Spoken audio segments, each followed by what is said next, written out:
March మొదటి వారంలో Congress party ఈ ప్రభుత్వం ఆనాటి ఎన్నికల సందర్భంగా పార్టీ ఇచ్చినటువంటి వాగ్దానం మేరకు ఈ ప్రభుత్వం ప్రజాప్రభుత్వం కట్టుబడి ఉంది, చిత్తశుద్ధితో ఉంది.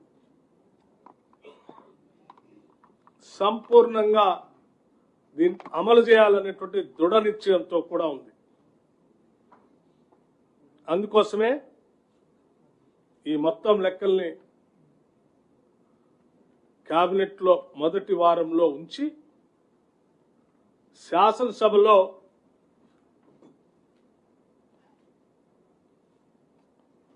బీసీలకి ఓబీసీలకి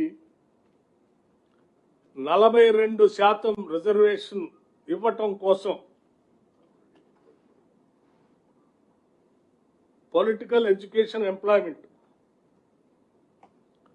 42% రిజర్వేషన్ ఇవ్వటం కోసం మార్చి మొదటి వారంలో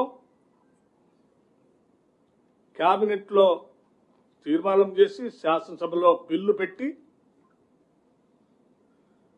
బిల్లుని పాస్ చేసి